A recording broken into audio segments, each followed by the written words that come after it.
마가복음을 공부합니다. 여러분, 마가복음은 누가 썼을까요? 마가복음은 누가 썼어요? 마태복음은 누가 썼어요? 마태가 썼어요. 누가복음은 누가 썼을까요? 누가가 썼어요. 요한복음은 요한이 썼어요. 그러면은 마가복음은 누가 썼겠어요? 요한이 썼습니다. 요한. 마가 요한, 또한 요한 마가라고도 하는 마가가 이 마가복음을 썼어요. 근데 여러분, 마태는 12사도 중에 한 사람이에요, 아니에요? 12사도 중에 한 사람이에요. 요한복음을 쓴 요한은 예수님이 가장 사랑했던 제자 중에 한 사람이에요. 12사도 중에 한 사람이에요. 근데 오늘 마가복음을 쓴 이 요한 마가 요한은 사도일까요, 아닐까요? 12사도의 명단에 없어요. 근데 어떻게 이 사람이 이 예수님의 그 공생애를 어떻게 직접 눈으로 목격하고 이 마가복음을 썼을까? 사도가 아니라니까요. 궁금하죠? 한번 보겠어요. 그리고 이 마가복음은 마가가 썼다는 직접적인 어떤 저자의 이름이 명시되어 있지 않아요. 그러나 저자가 마가 요한 마가라는 사실을 보여주는 여러 가지 특징적인 내용들이 있어요. 그래서 이 마가복음의 저자는 마가다, 이렇게 볼 수 있습니다. 그러면 이 마가 요한은 누구일까? 여러분도 이미 잘 알고 있어요.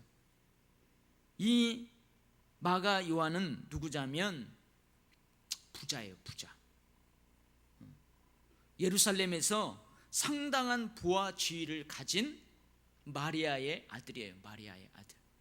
그래서 여러분, 사도행전에 보면 사도들이 어디에 모여 있을 때 성령이 임해요? 어디에 모여 있을 때? 마가 다락방. 그때 마가 집이에요. 그게 요한 마가의 집이에요. 아주 다락방이 있고 아주 부유한 잘 사는 집이었어요. 그리고 이 마가 요한은 또 사도행전에서도 등장하는데 누구예요? 바울하고 바나바를 싸우게 만들었던 사람 생각나요? 마가 요한.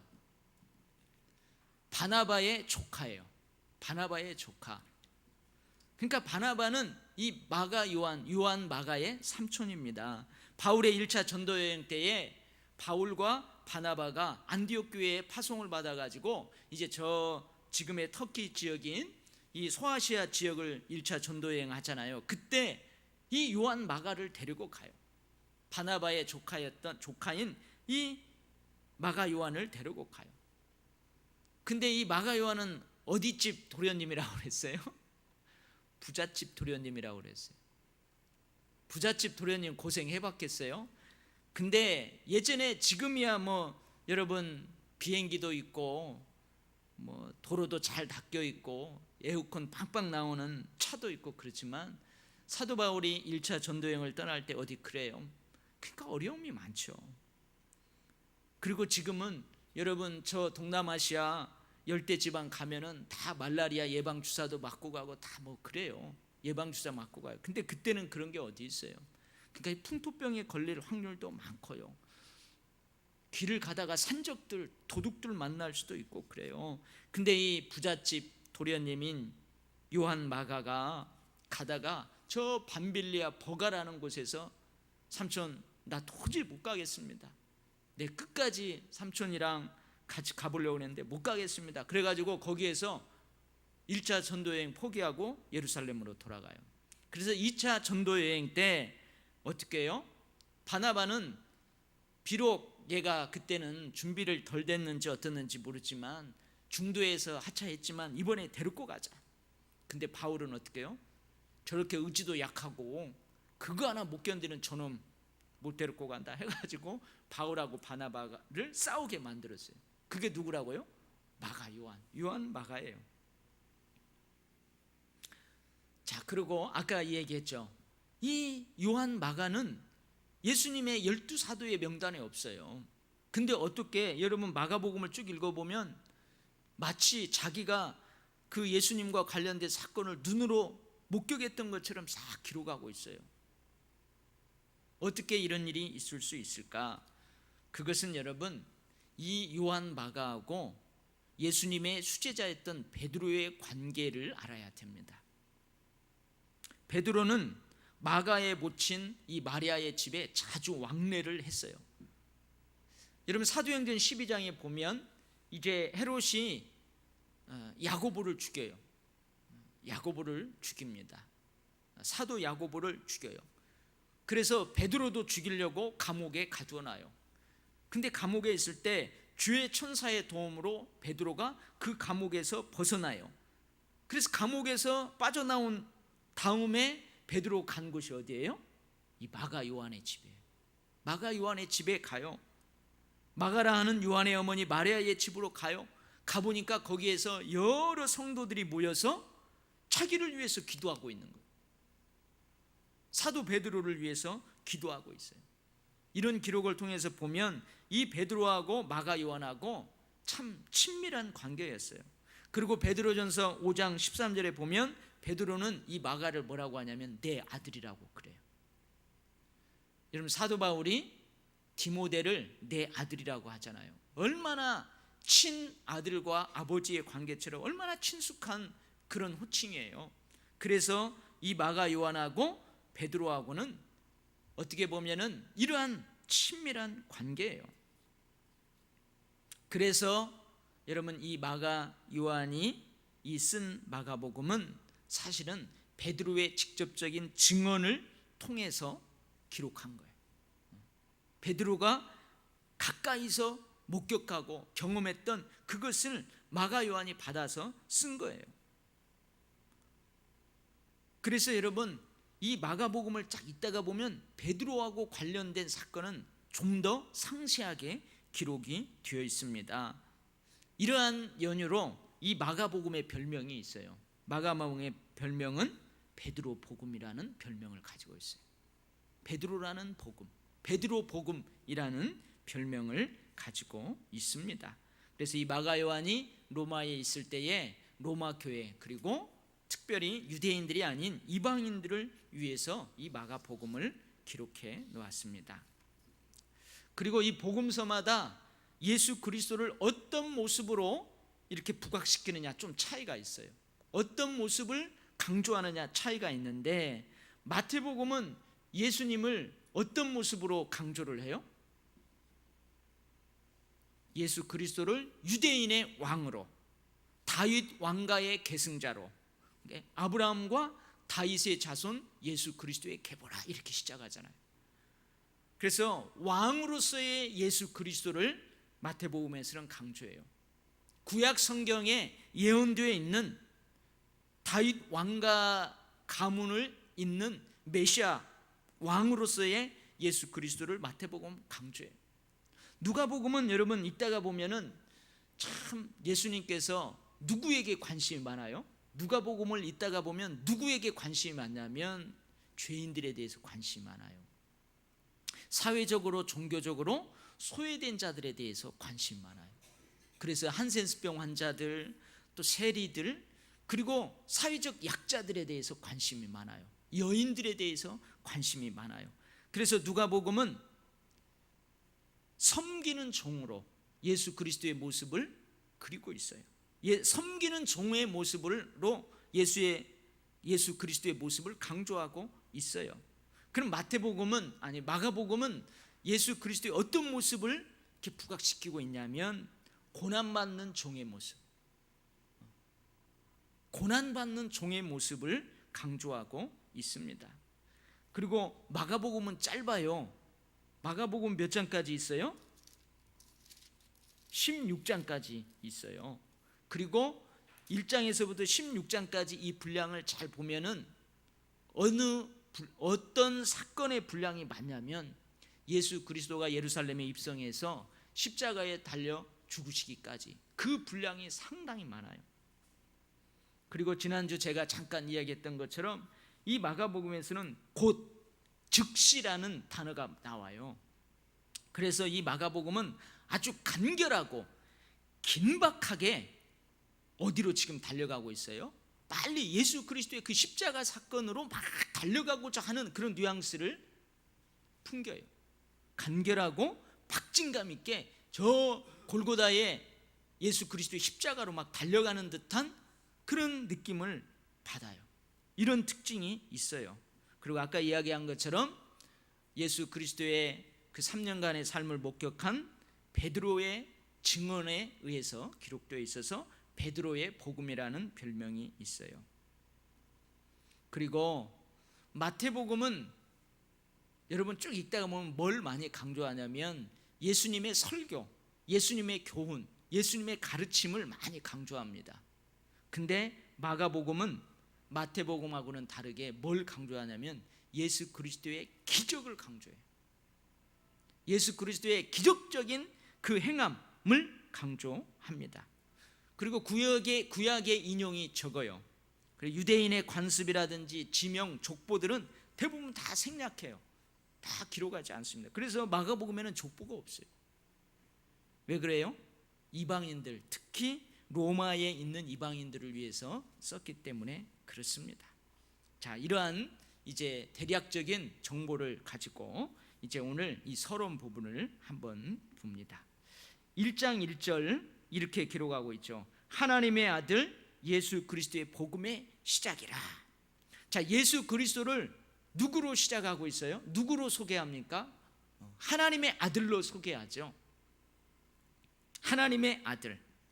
근데 이 하나님의 아들이라는 이 단어에는 두 가지 의미가 담겨 있습니다. 구약 성경에 익숙한 유대인들이 하나님의 아들이라는 칭호를 딱 들으면은 이 구약에 익숙한 유대인들은 뭘 딱 떠오르냐면 메시아를 떠올려요. 그리스도를 떠올려요. 그래서 구약에서 메시아라는 고유명사 바꿀 수 있는 단어가 인자라는 단어예요. 하나님의 아들이라는 단어. 그 요한복음에서도 이 인자라는 단어를 많이 사용합니다. 그래서 이 구약 성경에 익숙한 유대인들이 그는 실로 하나님의 아들이었도다. 그 말은 뭐냐면 그는 메시아다 그 말이에요. 그는 그리스도다 그 말이에요. 근데 하나님의 아들 이 단어를 특히 로마인들이 들었을 때에는 이들의 의미가 달라요. 유대인들은 하나님의 아들 하면은 그 사람은 메시아야. 그래서 하나님의 아들 예수 그리스도의 복음의 시작이라 할 때 유대인들은 예수가 그리스도이구나, 예수가 메시아구나 이렇게 알아요.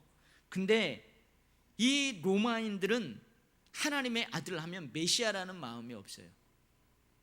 이제 이 로마 사회의 좀 문화를 이해를 해야 되는데, 특히 로마 사람들은 위대한 인간, 이게 평범한 인간인데 평범한 인간보다 좀 색다르게 뛰어난 인간이 있어요. 좀 영웅적인 사람들이 있어요. 보통 인간으로서는 할 수 없는 것들을 해내는 그런 사람들이 있어요. 그런 사람들은 보통 인간과는 다른 신의 아들이라 이런 호칭을 쓰곤 했어요. 만약에 여러분들이 로마의 군대 장관으로서 이제 이방 민족, 로마 입장에서 봤을 때 이방 민족하고 가가지고 전투를 해가지고 여러분들이 한 1개 분대를 가지고, 분대는 너무 작네, 1개 중대를 가지고 대대가 되는 그 이방 적군들을 물리치고 딱 오잖아요. 몇 배가 한 3-4배 되는 그 군대를 물리치고 오잖아요. 그러면 이 사람은 신의 아들 취급을 받는단 말이죠. 보통 사람과는 다른 아주 위대한 일을 하거나 영웅적인 일을 하면 이 로마 사람들은 그 사람을 하나님의 아들이다, 신의 아들이다 이러한 호칭을 했어요.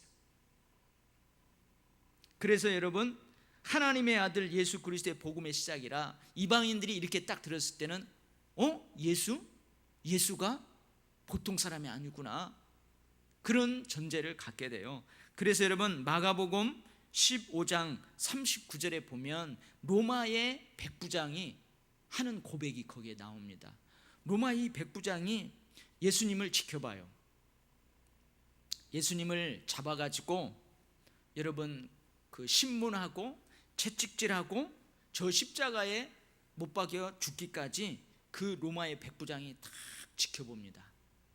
근데 이 예수라는 사람이 다른 사람하고는 달라요. 여러분, 다른 사람들은 이 십자가 형에 의해서 처형되면 이 사람들이 뭘 한다고 그랬어요? 세상을 저주하며 그 십자가에서 죽는다고 그랬어요. 특히 부모를 저주하면서, 왜 나 같은 건 낳아놨나요? 부모를 저주하고 세상을 저주한다고 그랬어요. 근데 십자가에서 세상을 저주할 수 있는 다른 행동을 할 수 없으니까 어떻게 한다고 그랬어요? 밑에 있는 사람들한테 저주하면서 욕하면서 침을 뱉고 거기에서 밑에 있는 사람들을 향해서 오줌을 갈긴다고 그랬어요. 오줌을 막 소변을 누면서 세상을 저주한다고 그랬어요. 이게 보통 십자가형에 달려 죽는 사람들의 모습이에요. 근데 가만히 지켜보니까 이 예수라는 사람은 그러지 않아요.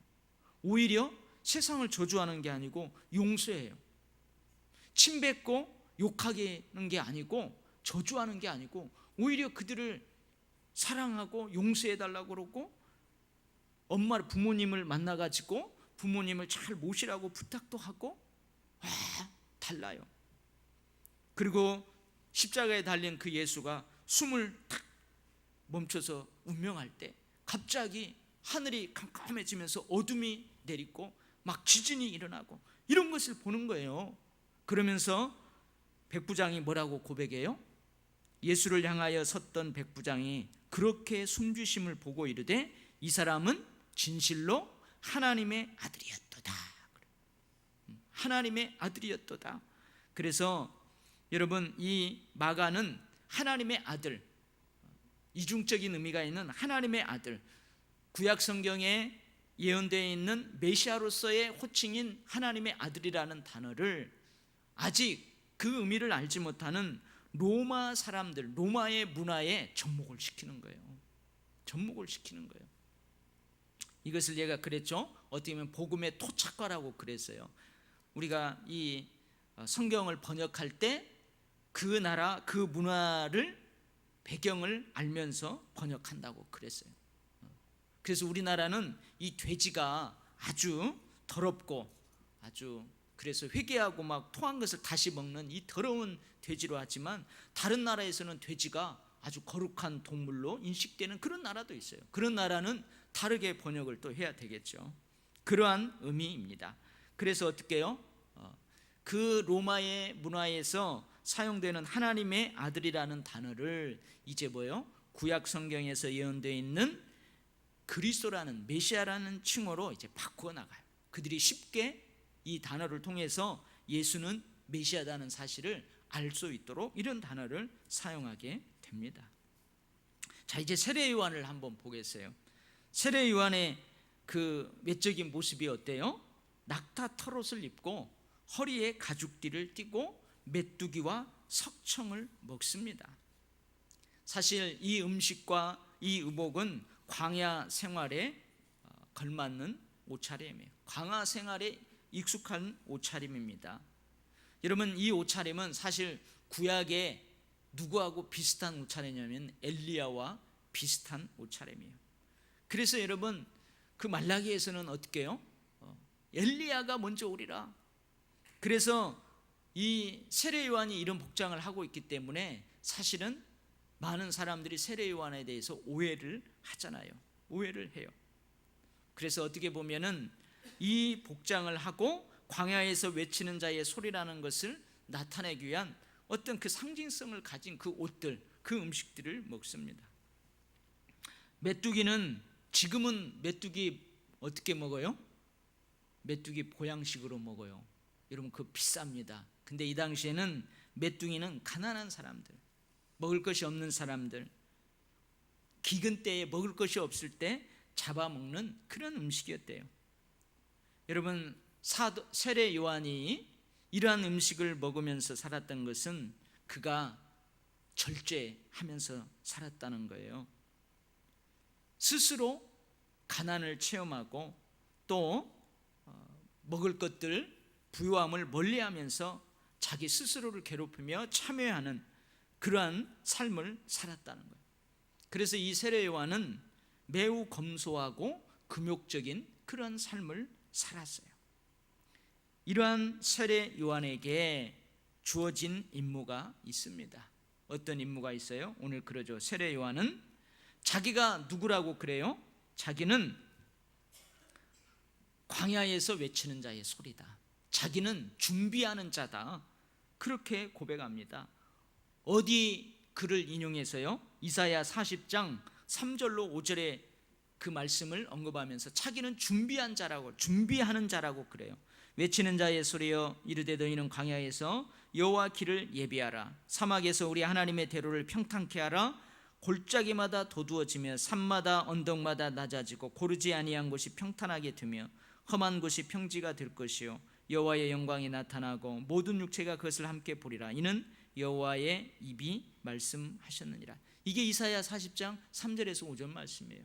이 말씀을 언급하면서 자기가 이 말씀에 예언되어 있는 준비하는 자다.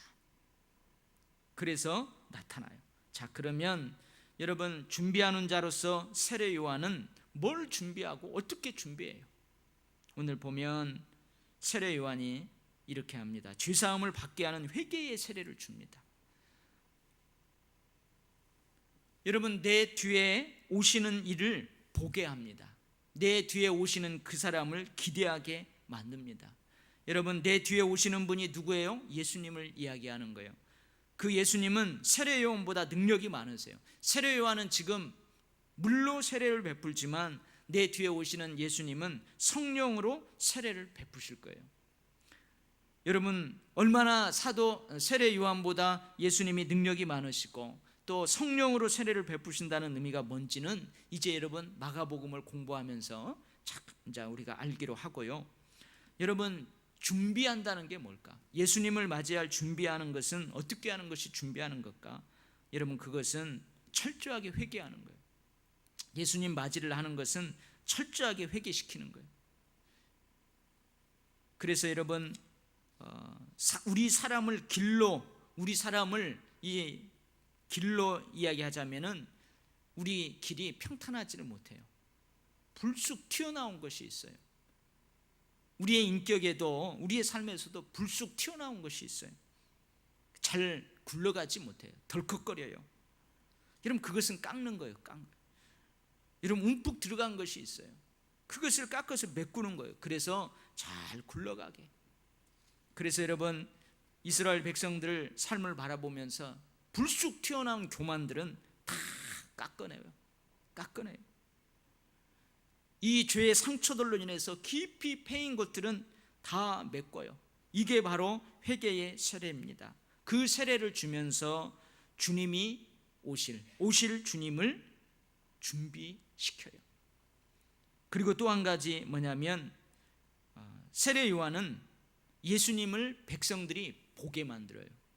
예수님을 기대하게 만들어요. 여러분, 세례 요한이 회개의 세례를 베풀면서 자꾸 누구를 이야기해요? 내 뒤에 오실 분에 대해서 이야기해요. 그 말은 뭐냐면 이 회개의 세례를 받는 백성들이 세례 요한의 외치는 소리를 듣는 이들이 세례 요한에 집중하게 하는 게 아니고 세례 요한이 외치는 그 안에 있는 나보다 뒤에 오실 그분을 기대하게 만든다니까요. 세례 요한에게 집중하는 게 하는 게 아니고 세례 요한이 외치는 그 외침 속에 있는 그분을 바라보게 하고 기대하게 하여. 이게 여러분 오실 예수 그리스도를 준비하게 하는 그 모습입니다. 여러분, 사실은 세례 요한에 대한 오해가 많이 있었어요. 다른 복음서에 보면은 이 세례 요한을 백성들이 메시아로 인식해요. 메시아로 인식합니다. 그러나 세례 요한은 끝까지 준비하는 자로서 백성들이 자기에게 집중하고 자기를 메시아로 보게 하는 그것을 철저히 차단해요. 그 시선을 어디로 돌려요? 항상 예수로 돌립니다. 예수께 돌립니다. 여러분, 이게 준비하는 거예요. 그래서 죄사함을 받게 하는 회개의 세례를 줌으로, 그리고 내가 아닌 예수 그리스도를 보게 하고 예수 그리스도를 기대하게 하는 것, 이게 바로 세례 요한이 해야 될 일입니다. 그래서 오늘 특별히 세례 요한이 얼마나 대단하느냐, 자기를 뭐라고 그래요? 예수님하고 비교했을 때 나는 굽혀 그의 신발끈을 풀기도 감당하지 못한다. 어떻게 보면은 세례 요한의 그 옷, 세례 요한의 입은 먹는 음식, 이런 것을 보면서 여러분, 많은 사람들이 세례 요한을 오해할 수 있잖아요.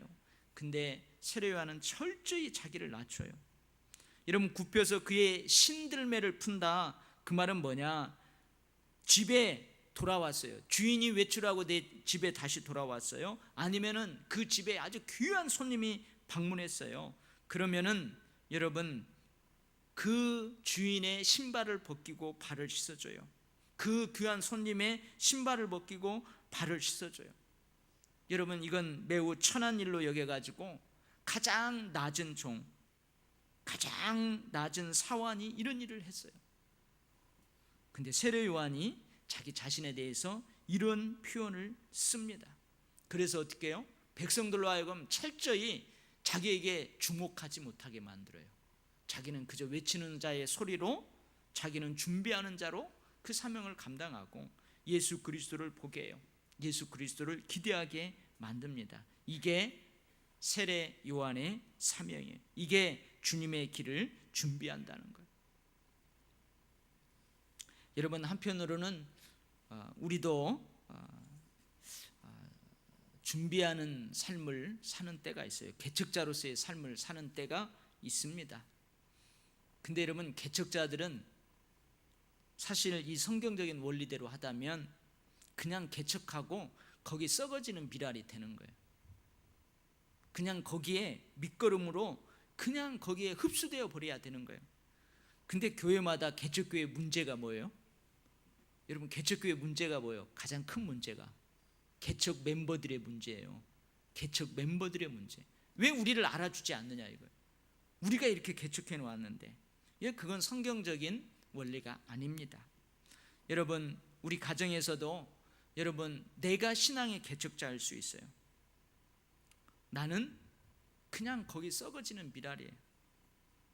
물론 여러분, 개척자에게 주어지는 영광이 분명히 있어요. 개척자에게 주어지는 분명히 상급이 있어요. 하나님이 주실 거예요. 그러나 이 땅에서 우리는 썩어지는 미랄이에요. 준비하는 자는, 개척하는 자는 힘들고 어렵지만 그 썩어지는 거예요. 썩어지는 거예요. 여러분, 그게 세례 요한을 통해서 우리가 깨닫는 또 한 가지의 은혜입니다. 여러분, 오늘 이제 마가복음을 시작합니다. 하나님의 아들로서 어떻게 예수 그리스도께서 이 땅에서 이제 그 삶을 펼쳐나가는지, 또 세례 요한이 드러낸 것처럼 얼마나 능력이 많으시고 또 성령으로 세례를 베푸시는 것이 어떤 의미인지 우리가 앞으로 이 마가복음을 계속 공부하면서 예수 그리스도에 대해서 더 깊고 넓게 알아가는 그런 시간들이 있기를 바랍니다. 아멘. 하나님 아버지, 이제 이 수요일 날 매 주마다 마가복음을 통해서 우리의 구원자이신 예수 그리스도, 우리의 죄를 위해서 십자가에서 죽으시고 우리의 생명을 위하여 다시 부활하신 그 예수 그리스도에 대해서 우리가 깊이 알아가기를 원합니다. 내가 알고 있는 예수가 전부인 것처럼 알아가는 그 지경을 넓혀가는 그 과정을 멈추지 않게 하시고 마가복음을 통하여서 더욱더 새롭게 깨닫는 은혜가 있게 하시고 우리의 식어져 버렸던 구원의 감격과 예수 그리스도를 향한 사랑들이 다시 불타오를 수 있도록 역사하여 주시옵소서. 세례 요한이 준비시켰던 것처럼 우리가 활짝 열린 마음 가지고 주님을 알아가기를 준비합니다. 주님, 그릇들을 다 빌려왔습니다. 그 그릇들이 가득 차기까지 기름병이 계속 기름병에서 기름이 나왔던 것처럼 하나님, 우리가 준비하는 그릇 크게 가지고 이 마가복음 설교를 시작합니다. 하나님, 넘치는 은혜 부어 주시옵소서. 예수님 이름으로 기도하옵나이다. 아멘.